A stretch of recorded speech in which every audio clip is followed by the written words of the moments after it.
Here's to you. It's 1:37. Banff National Park. Even though we don't have snow, I still feel like I'm in heaven. We're on the Great Divide. This is Johnny I Spy, and I'm here to let you know where we're gonna go. I'm gonna give you the tip of the I don't know, of the decade. Yeah, this could be absolutely like the tip of the decade here, because this will actually get you going on your not. It's going to be greater, almost like a almost like a it's a good plan, right? This plan right here, I'm going to show you right now. I'm going to be right quick and honest with you. This is how I'm going to have some chamomile here for you. 137, and I'm going to give you the words that will help you put you in heaven with your thoughts, okay? Because we're all going someplace. And what I have for you tonight, I'm going to zoom this screen up like so. And we're going to go to one of the most remarkable dates I see in cosmology in our coming future. We have to have a game plan together as individuals. You have to have a game plan. And we should think, not even though we are a here and now civilization, globalization is faltering, right? And we have to think individually. And I'm here tonight, even though it's been New Year's and I've had a couple beers. Yep, even though it's New Year's and I've had a couple beers, I am going to give you my charted destination, my charted navigational pinpoint of what I can expect by 2041, okay? Because all the information I'm going to give you tonight all rotates, all spirals about following a star, right? A star that has marked all of our lives, because we all know about this star.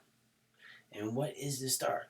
The star is a star that all religions recognize is something that is of value in history. And this star is what? It is the formulation of Jupiter and Saturn in their conjunction. And every single year, it's a unique year that it happens. It happens on average about 20 years, and the star will do its thing for a greater part of a year. It will crisscross over each other. Sometimes it lasts. Sometimes it's constellation with us. Sometimes the formulation of the star will be brilliant for half a year solid, where the two planets just don't seem. It depends on how the retrograde occurs.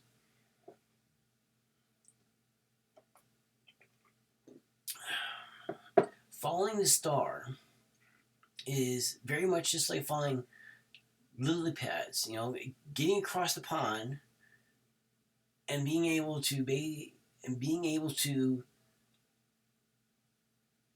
trek across a selection of lily pods not that far away from each other, so you don't get swallowed by a fish, right? This is it as a as a large insect or a frog.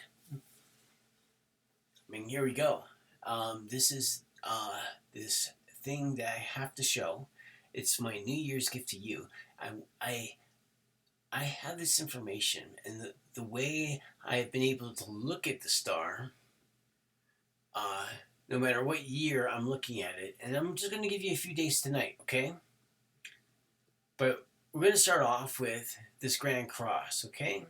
The cross is a very important symbol in our life, right? Especially in this time period. Because where we are now, and when we're following the nodes of fate, is not too much of a different time than when we have the coronation of King Charles VI, and then on top of this, the heart of this Ukraine war. So what we're going to look at here, I'm going to be able to go at a very, steady pace here, And I want you to see, because see, this star, as all other charts that I will show you, they all hook up to me. For some peculiar reason, I've been predestined to show you this presentation tonight in a very simple and humble form so you can follow what I share with you, okay?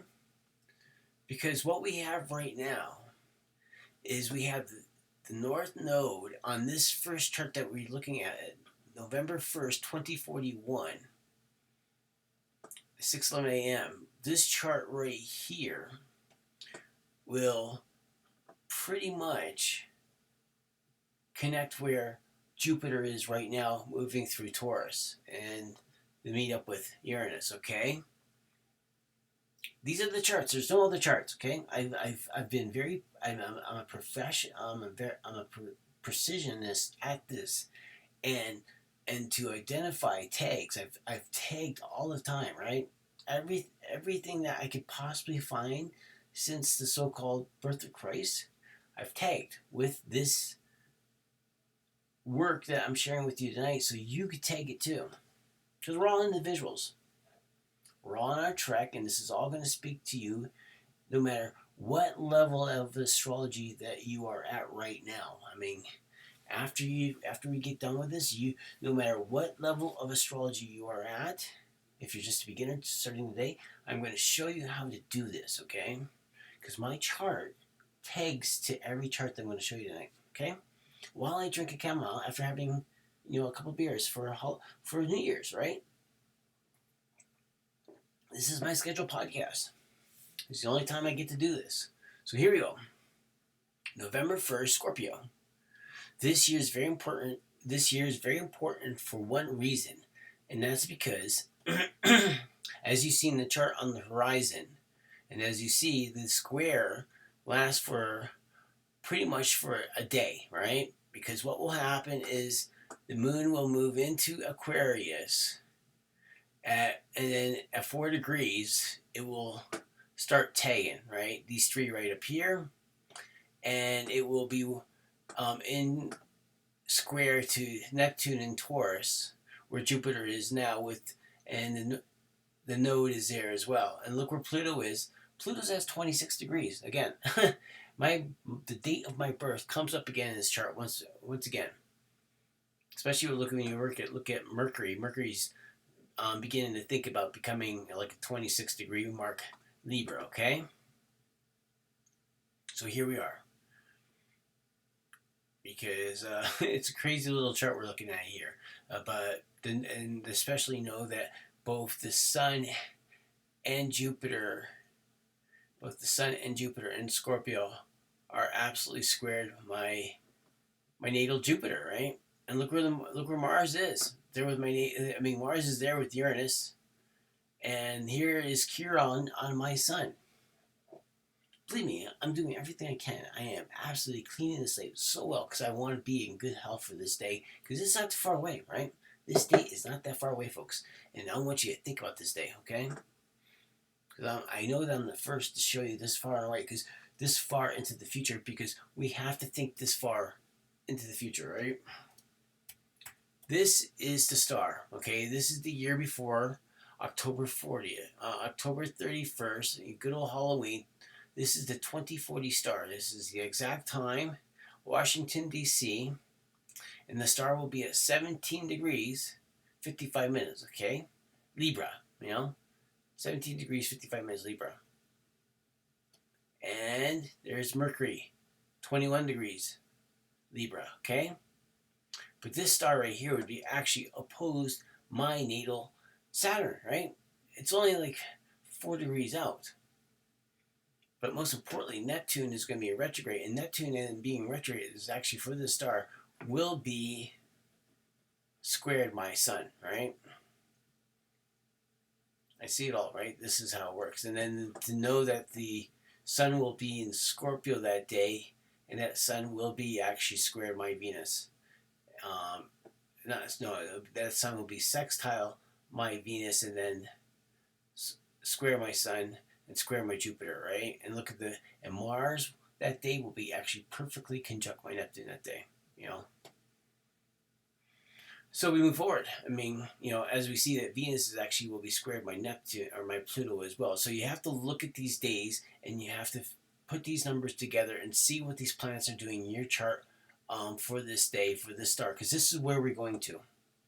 This is where we're on. We are this right now. I'm going to tell you right now. This is how astrology, how no matter what level astrologer that you are right now, when you start picking up your sword and looking at the planets every day, this is where you have to know how your life is going to be influenced by the planets and where they are right now. And the reason why I say this is because camel tastes great. It makes me nice and calm, right? Because this is important information I'm going to give you right now. The star happens. I have all the charts right here. Happens at particular degrees. Okay, the star is Jupiter catching up with Saturn to start a new cycle, a new 20-year cycle. Okay, during this period, Jupiter will square Saturn, just like the moon will square the sun on the first quarter. Okay, Jupiter will do this, and we're getting ready. You and me and everyone else who listens to this podcast. We're all going to fill this really quick here because we're coming up to the first square in this trip to 2040. Okay, we're all on this celestial journey on this Earth ship. Okay, and we're just fighting over. We're fighting over correlation, right? That's what we're fighting over right now. We're fighting over self-worth and related self-worth. Second and eighth house experiences, okay? This is what we're doing.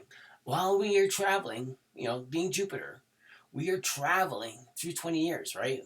We're all on this train together. Huh? We're all on this wheel that's rolling, spinning through time, okay? In space. This is what we're doing. And when we look at this chart, we have to understand, when I'm showing you these charts, this is where we're going. The conjunction happened on 2020, and I'm going to show you this chart on December 21st. This is when the conjunction happened, and it's the first time it's happened in an air sign of Aquarius, okay? But this right here, my folks, in astrology is my life study. 30 years of study has gone into this star. And I'm going to share it to you because what you need to do right now is you have to look at your life and what you think your plans are, and you have to think about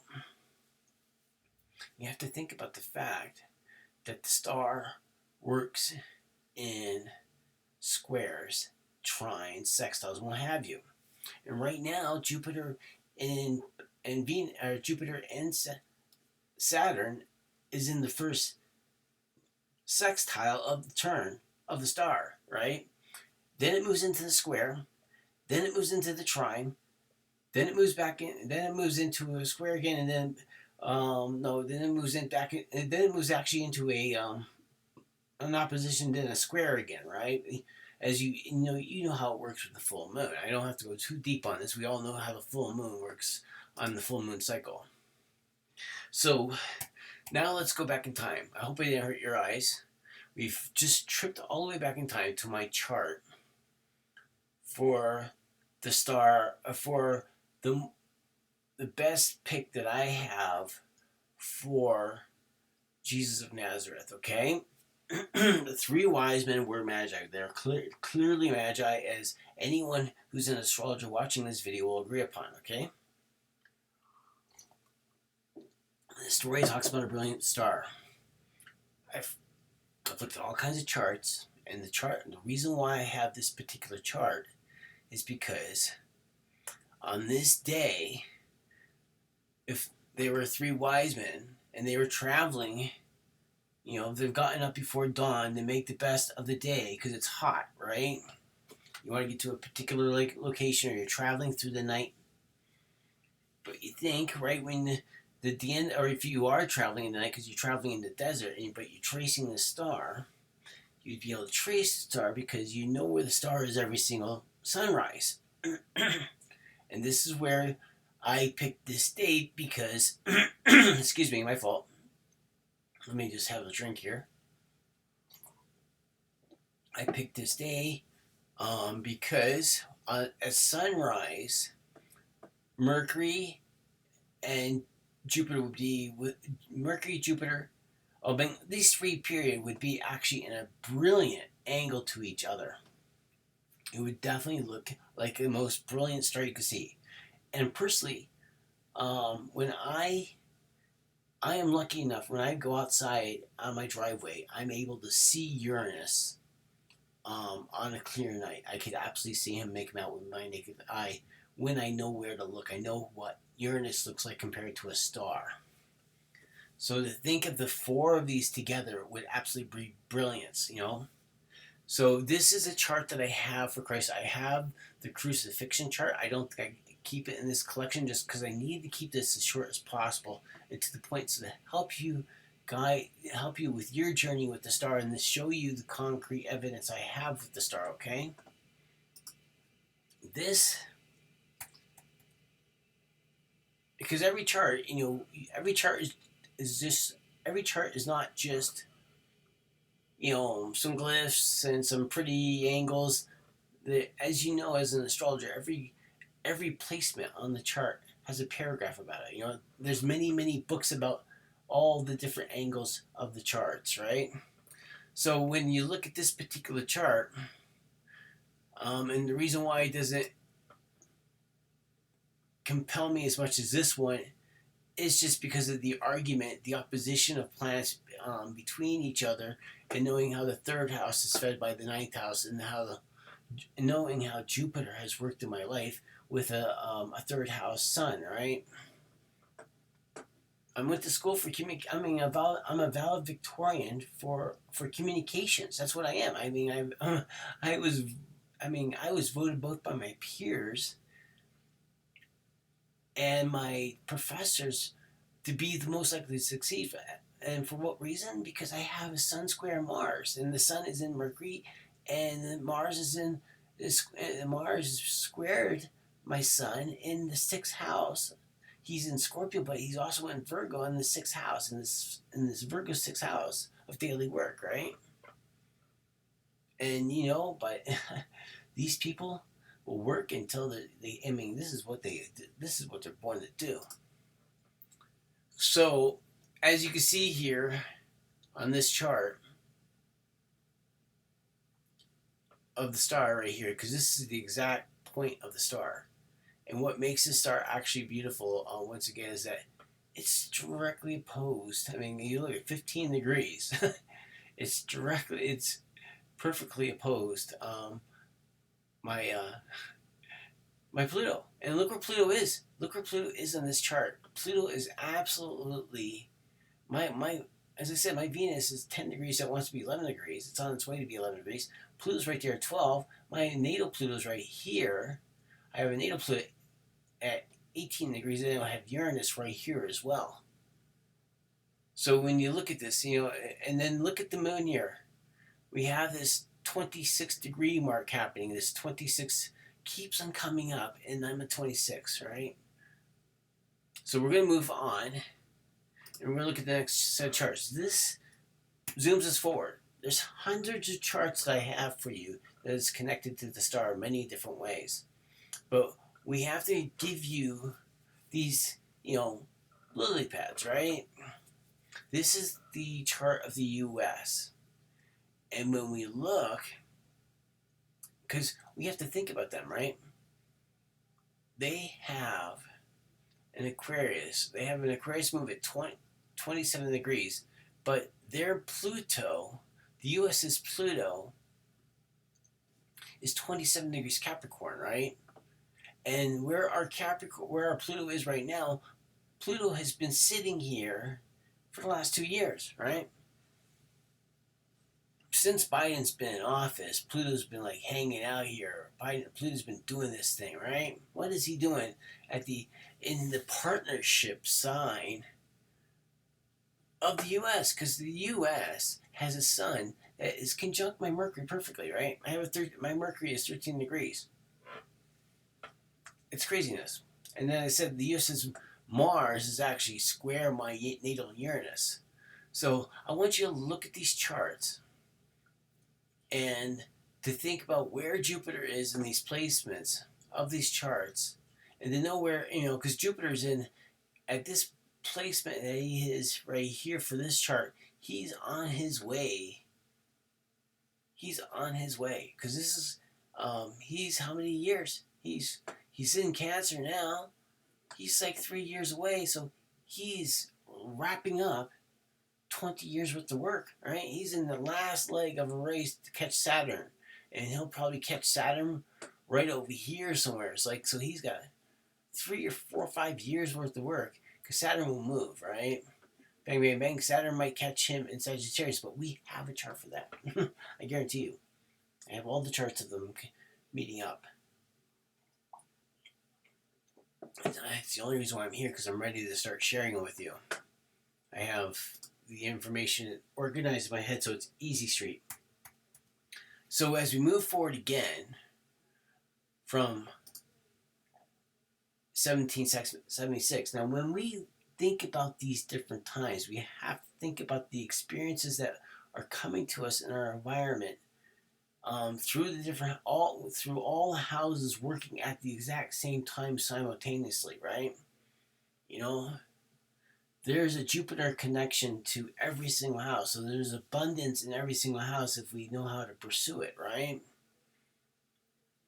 We see abundance in one particular area of a chart just simply because that's Jupiter illuminating that area of the chart at a particular time, right?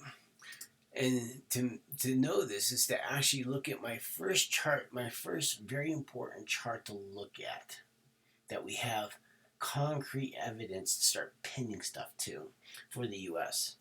and what type of experiences that will influence the U.S. for until now, right? Because look at the chart. It's 1842, right? 1842. This chart, this chart right here is just a dynamo chart, right?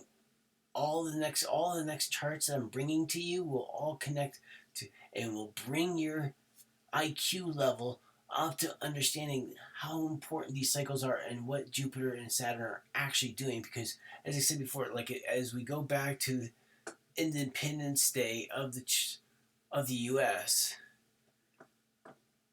we have the U.S. as a Sagittarius Aries rising, okay? Because the second decan, it belongs to Aries. So you need that metal to make that, modern industrial revolution kind of hardware that makes a tank or battleship what it is, okay? And look at Uranus. Look at Uranus on that cusp. Look at Uranus in that 8th house. You have to, you think about all of this, even down to the creation of our modern Santa Claus. I tell you what I'm going to be able to show you through these charts is unreal. So let's look here. Let's keep on going here. Look at this 1842 date of Jupiter and Saturn. Jupiter and Saturn are both in Capricorn, okay? They're in this Capricorn sign. And what are they doing? And then look at Venus. She's there at 26 degrees Capricorn. Very close to where Pluto's been hanging out. And Pluto is, look at this Jupiter and Saturn conjunction, because the incarnation is right where Pluto is right now. And when we look at this conjunction again, we have to know that Pluto's going to be crossing over the sun of this chart within the sun's going to be crossing over this chart within the next few years. But the big thing about the Jupiter and Saturn conjunction that we cannot miss on this presentation is when we come back to the Declaration of the U.S., look where the sun is, 13 degrees, and there's Jupiter, 5 degrees Cancer. So, because this is the important part. And then look at Uranus at 8 degrees Gemini, okay? And look where Pluto was then. And look at the moon at 27 degrees Aquarius, okay? We move forward and we look at the chart. We look at the Jupiter and Saturn. We look at the Jupiter and Saturn chart. We see it. We see the Scorpio on the ascendant. this is definitely Washington D.C. It's a Wednesday, right? It's the 26th of January. Like it's a Wednesday child, right? Holy cow! And we take note of these planets, right? I know we have to note that the Mercury for this chart right here is absolutely opposed to my natal Jupiter, right? And then we have the moon. We have Uranus coming up on my moon in Pisces, but Uranus is opposed. In this chart, Uranus is opposed my natal Uranus perfectly. It's absolutely crazy. The charts are always crazy like this for me, and they're important planets. They're important planets in my chart. Leo, being a sun sign Leo, Uranus is a partnership planet. Simply because Aquarius is sitting across Leo. So now we can move forward again. Now, since the star, we move to a gentleman that has the star formulating in his life, okay? He's born right before the star occurs, okay? Yeah, as you see, and this gentleman, FDR, Franklin sorry, Franklin, it's late. Let's just call him FDR. But Mr. Roosevelt, President Roosevelt, look at this gentleman, right? I mean, once again, his chart works perfectly up to mine. His Mars is actually square my moon, perfectly, right? And it keeps on going on, but I don't want to waste time in this part. You gotta look at the star. The star is moving. I mean, it's formulating his life. It would have occurred that year after he was born. As you can see here, Saturn and Jupiter, right? Actually, the star would have happened just before his birth. My mistake. The star would have occurred beforehand. But look how strong the star is together, and what it's actually doing, right? I mean, the country was trusted with this guy for how many years, and he got them through World War II, and plus, he's the one that put Oppenheimer to work, right? This guy right here, and the star is important in both their lives.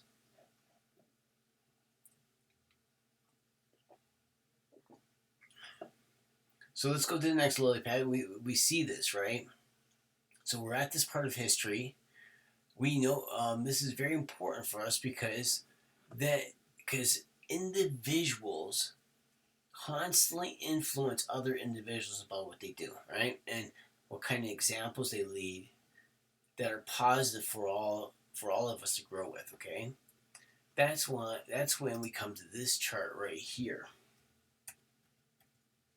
This chart right here is the Jupiter and Saturn conjunction 1901. This chart right here in 1901, you can see what's happening here. Saturn and Jupiter are look where the moon is for this star right here. When you look at this chart, I guarantee when you look this up, I do not want to spend any time going over clippings with you tonight. I want you to have these dates to work with, because remember, if you're an astrologist just starting out, or you already have a practice, when you deal with any of clients, I haven't gotten into even looking at software, but when you're dealing with any clients, if you're at that level, or if you're just starting out just learning astrology, and it's something that I'm taking to practice, is that we have to look at as I said, the cycles of the turning of events during the Jupiter and Saturn returns, right? When Jupiter returns to Saturn. Because as I said before, you have to be prepared for that first semi-sextile, right through all the different, events, journals should be kept for those events, right? That's how it works. And to know that our children will go through these events, right? When the star happens in their lives, right? When the star happens in all of our lives, unique events happen that we are supposed to grow with, because that's what Jupiter and Saturn do with each other. Remember, Jupiter is the spirit that puts the presents under the tree, and the tree and the lights on the tree, the twinkling lights on the tree are the stars. That are supposed to be a reflection of what the heavens look like in the sky, and then the bulbs are supposed to be the planets, right? And when we understand this, we know that the gifts that come to us under the tree are supposed to bring new lessons and new tasks for our spirit to evolve with caring, right? This is the whole entire Christmas season, right? Is the higher level of learning that we get to acquire through perfecting our care with the gifts we got last year, right? So here we go again. Now, what do we have next? We have John Fitzgerald Kennedy, JFK, good old JFK. This is another individual that, when you want to look at this, the star, before he's born, the star Jupiter is actually in his last leg on this actual race right here to meet up with the star when he was born. But to have him here at this point is because of these experiences, right, that we get in our lives, these experiences and these examples and these people that we're nurtured by that stimulate our souls, from the cosmology, with the interaction of the cosmology of the sky. These examples are there before us, right?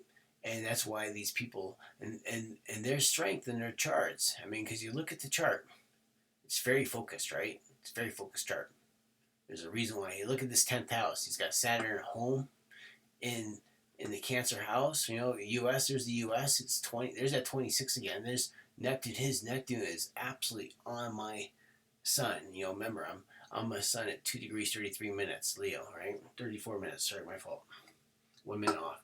But look, when you look at this guy, right? Because he was born in 1917. I have these charts laid out for a reason this way, so you can see the star at work and you see the formulation of the 20-year cycles.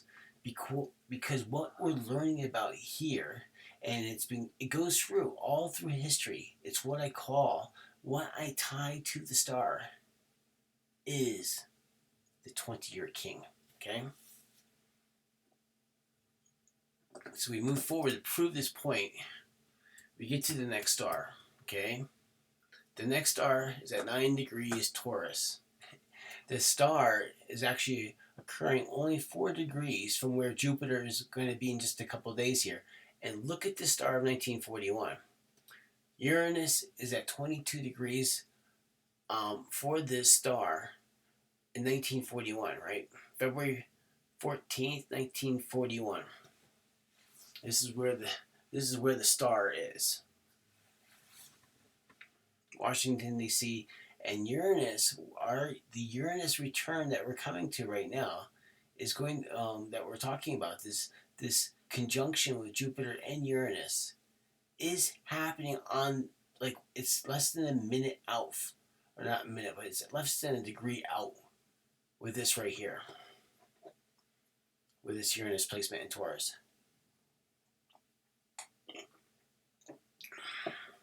That's where it's at, okay? That's where we are right now. I mean, we are closing in. I mean, this is X amount of years ago. 60 years ago. I mean, this is what we're looking at here. 1941. So when we look at that, we have to notice at the time of this star, look at this. At the time of this star, 1941, Washington, D.C., look at where the ascendant is. 2 degrees, 31 minutes on the ascendant. That's where the ascendant is right now for this star, okay? And this ascendant is square my sun, right? I mean, the moon. I think the moon is absolutely sitting at my part of fortune at 8 degrees Libra, right? The moon, yeah, moon's at 8 degrees Libra. That's my part of fortune on this star right here. It's absolutely crazy how these, and look at Neptune. Neptune is absolutely opposed my natal moon, right? It's absolutely crazy how all these charts always line up to me. Now here is the next important chart to look at, right? Because Pearl Harbor, it's the chart, right? It is the chart. We have Capricorn on the ascendant, 2 degrees 42 minutes in conjunct to my sun. And look where Pluto is. Pluto is in Leo. Jupiter is in Gemini, right? And then for this Pearl Harbor attack, we have Saturn at 23 degrees, which is only 2 degrees from where Uranus, and Uranus is still in Taurus, okay? This is the Pearl Harbor attack of 1941. It's Sunday, December 31st, right? So if you want to marry this up, you have to think next December. What are we going to do what are we going to be in 2041 next December? Look at the grand trine that's actually going on with this date. You see the grand trine happening with Venus, Neptune? It's all different now because Pluto is in this. Neptune is opposite. Neptune is getting ready to move into Aries, right? Neptune is moving into a firehouse. And what is there? There's more fire. There's more people. There's more weapons. There's more missiles than ever before. And Neptune should be this way because Neptune's moved into a firehouse, right? And then, but most importantly, Pluto has grown up. Pluto has grown up since his infancy in Leo. Now he's in Aquarius, right? So he's massed and massed and massed again through all these 6 signs, right? So we have to understand that, it just gets bigger, right? It keeps on growing. And that's where Pluto is in Aquarius. He's grown up since his days in Leo. And the nuclear race, I mean, they didn't have hypersonic missiles back then, right? Pluto through Aquarius. Drones. Now look,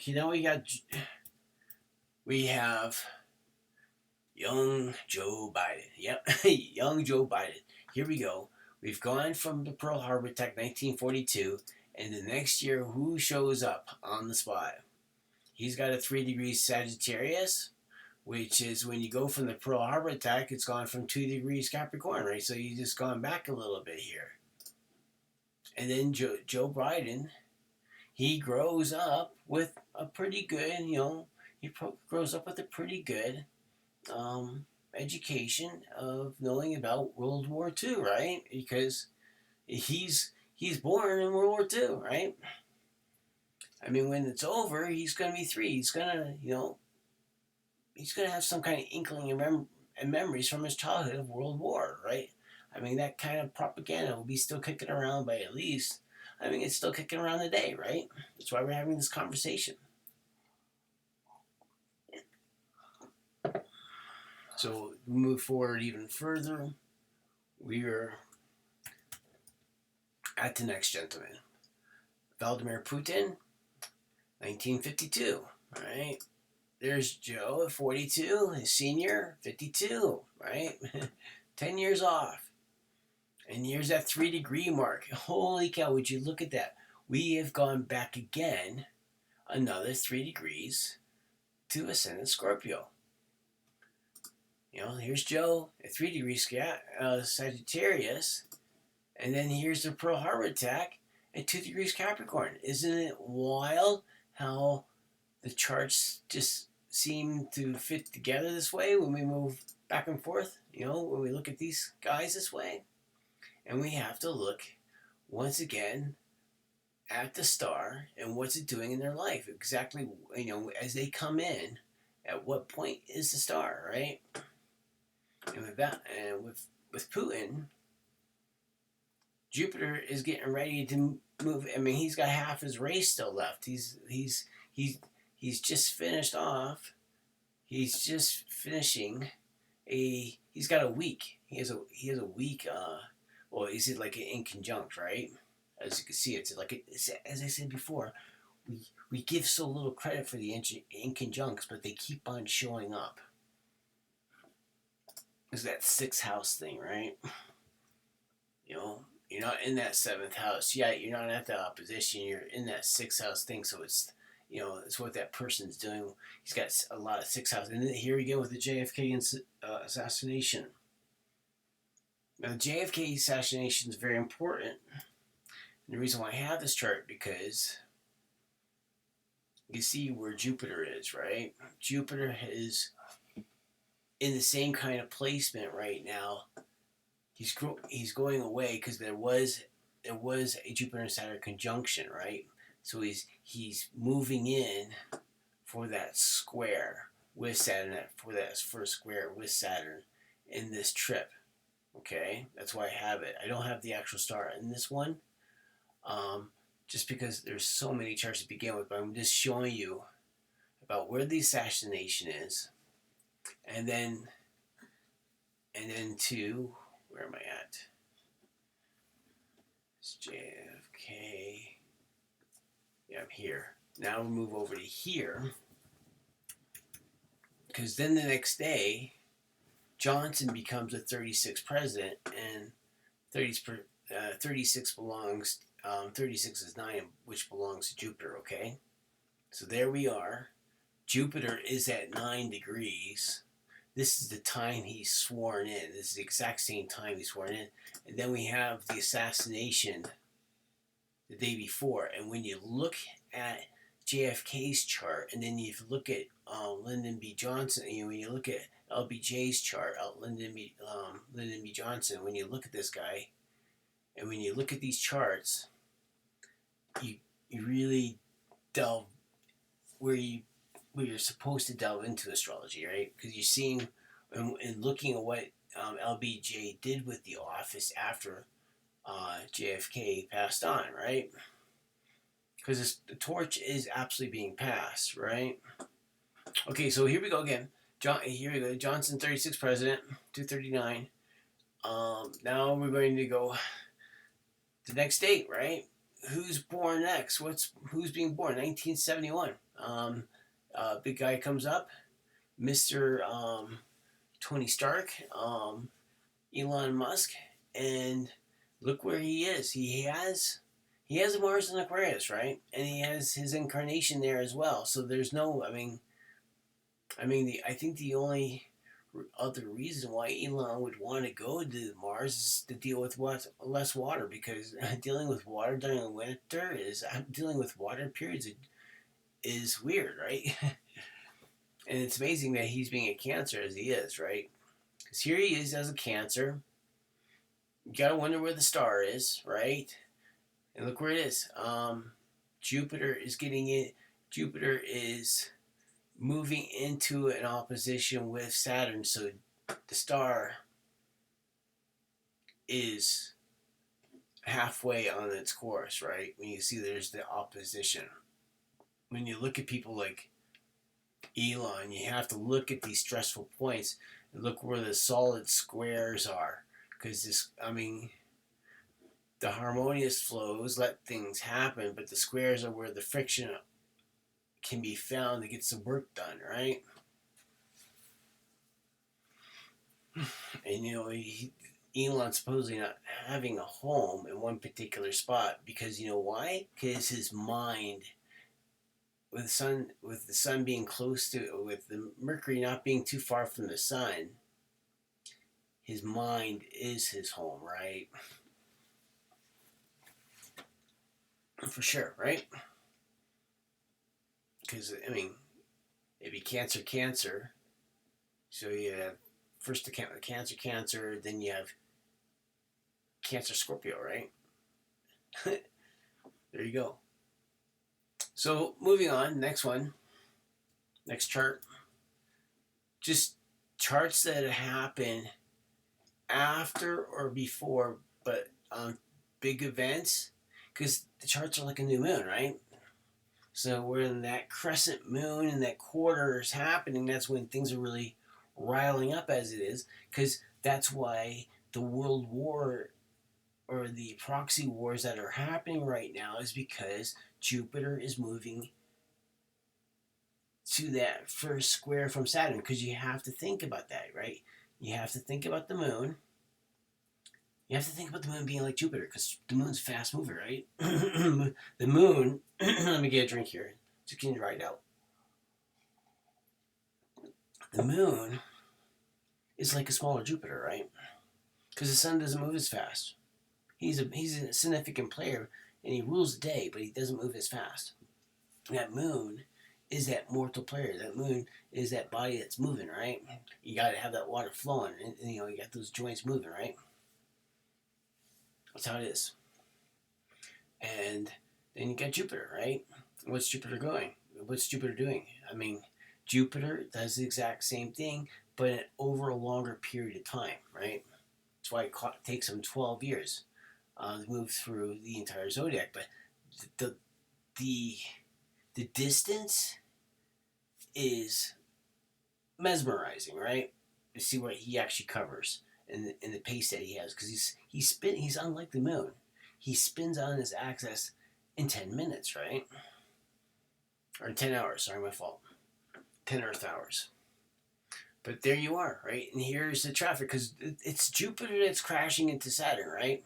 So here Jupiter is at 11 degrees he's at 11 degrees for the World Trade Center North Tower attack at 8:45, right? He's at 11:30 degrees. Jupiter's actually conjunct my natal My natal Mercury at 13 degrees. And I mean, look at it. It's unbelievable. And then there's the moon, square my natal moon. And then there's Saturn and Gemini, right? Holy cow, look what's happening. Because Saturn's actually, I remember this day so clearly, right? If Saturn's there, 14 degrees Gemini, squared all the stuff I got going on, my Venus and my Pluto, right? Look at Saturn. I remember what happened. I mean, Banff National Park was 90% full on this day, and then the next day it was only 10% full. So that Saturn, what's he doing to my Pluto and my Venus? To my bookstore. So here we go. This is the second tower, just to show you how much time has gone. How much time you can see the Earth actually moving. There's this right here, and then there's the next one.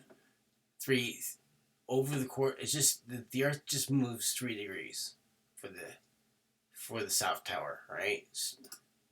1409, 1743. Just to give you an idea of how the Earth is actually moving,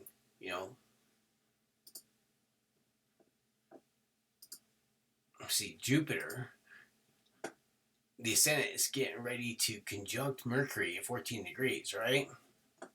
Right? Look at the square, right? Jupiter's right there. There's the square.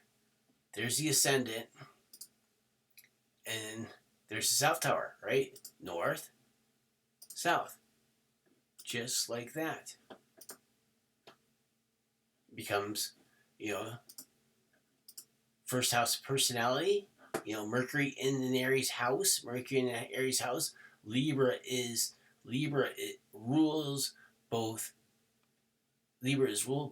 by Venus and Saturn, the scales, and Jupiter is squared Mercury. And the towers fall, right?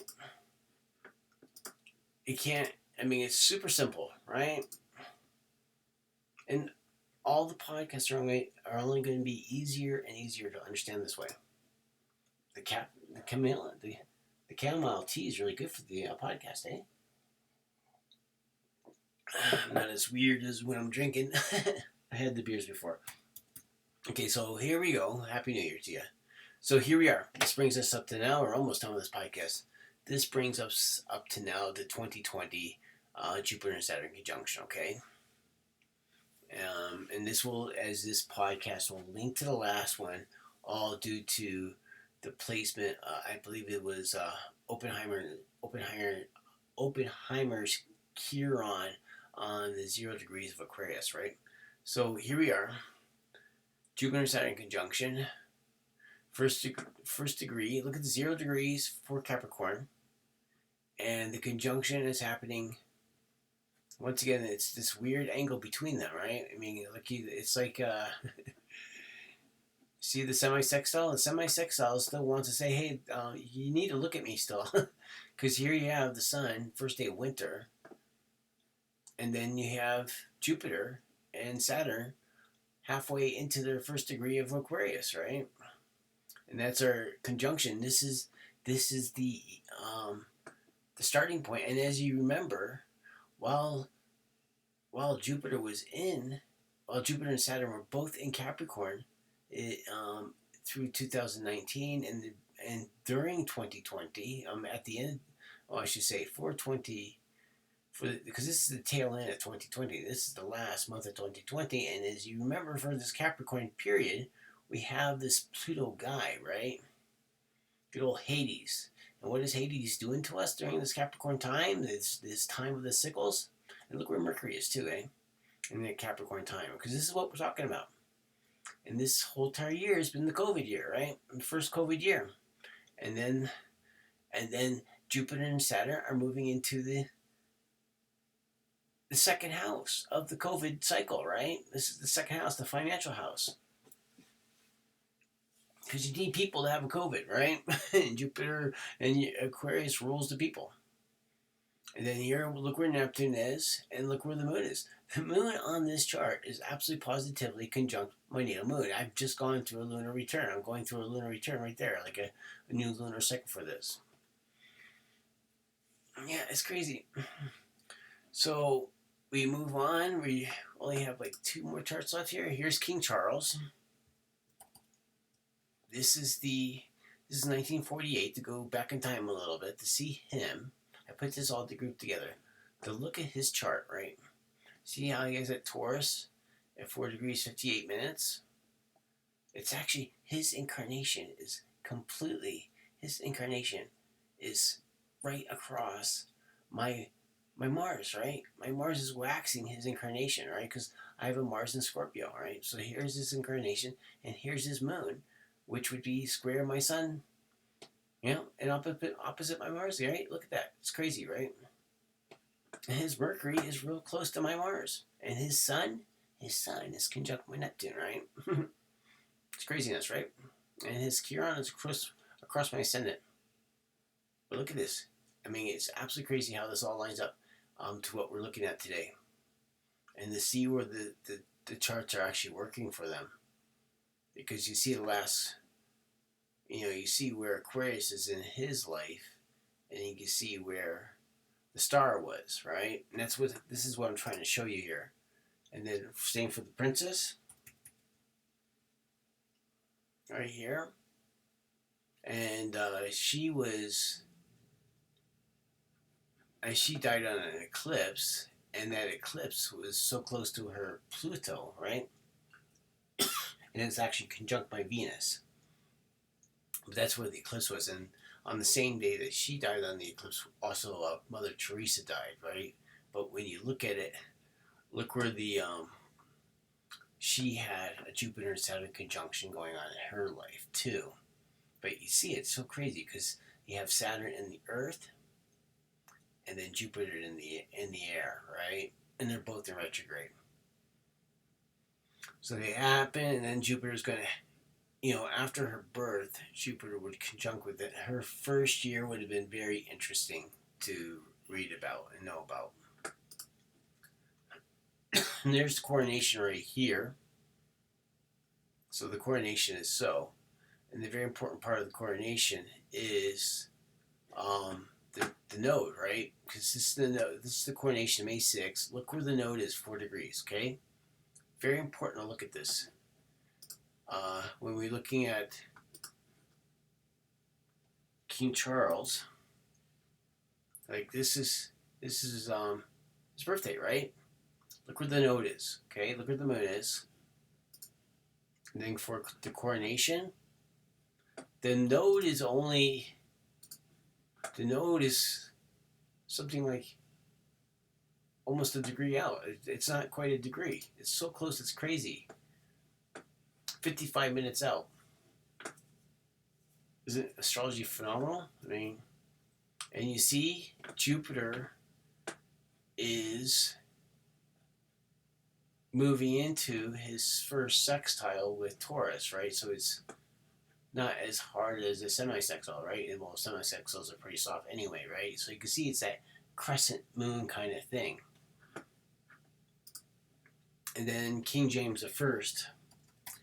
This would be for the chart of King James I, his birthday. It's crazy, guys. I'm really truly related to these people, right?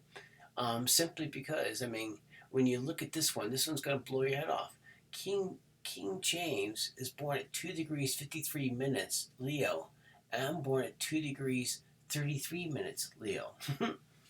What's the likelihood? And he has a Venus in Virgo too, but his Venus in Virgo would be conjunct my natal Pluto.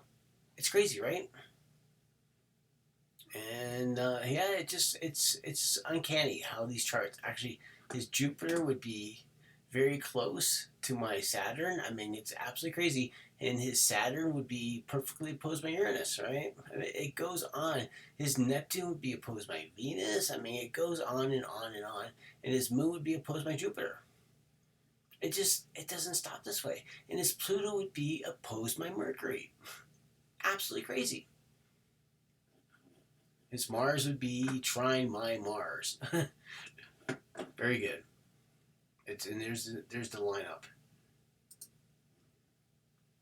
Now we have this right here. We have King James the Sixth. This is when he becomes the king, and it is another one of those. I mean, the node of the chart is conjunct my natal Neptune, right? Moon in Pisces. The moon is opposed my natal Venus. Pluto is opposed my natal Pluto perfectly, like within just a few minutes, right?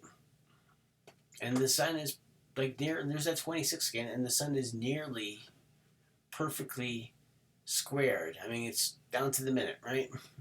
Crazy. And look where Saturn is. That 26 degree thing comes up again. But there you have it. His Neptune would be sextile my natal Jupiter, right? It's crazy, right? Venus would be opposed my natal Neptune. Yeah, this is the king, King James VI. See, there's no reason. I mean, there's reasons why I say what I do in my posts, and I'm giving you this. And this is my chart, folks. This is my chart. And all the lineups that I've just gone over right here. As I said, born in St. Catharines, Ontario, 1967. July 26th, a Wednesday child. My mother died of a brain tumor, right? It's crazy. I mean, I got deported because, I have this Mercury square Saturn thing, just like Abraham Lincoln. And there's lots of hardship in that time period, right? Especially when you have Saturn in the 11th house. I mean, I'm always a new kid. No matter which school no matter which school I would go to, I was always a new kid, right? Look, I'll let you go. This is the charts. They all fit together. It's been a long podcast, but what you need to do, because there's many more charts, believe me. I just wanted to do a really quick thing for you to show you where we've been in the past with this star. How the star has influenced people we really do know. How this podcast fits to the last podcast and how it fits into this playlist, because there's a whole bunch of other times that are just desperate, and it's always because the star is forming and doing its thing. And as I said before, Jupiter is moving into Gemini this coming year, and before he gets there, there's going to be some interesting things happening in Taurus, right? Because there's always crazy stuff, an abundance of crazy stuff going through this time period. And the reason why I say crazy is because Uranus is a planet that likes it the most in the air signs, and he's getting snuffed out in the Earth. When the missiles that are run by electronics that are ruled by Uranus crash into the Earth, it at velocity, because that velocity, and they crash into that Earth head first, or they head on into a building. It's that whole entire Martian thing too, right? So I'll let you go, and we'll see you tomorrow. And food for thought, right? Food for thought. Many, many years of studying about food for thought. Huh? Happy New Year to you. Cheers.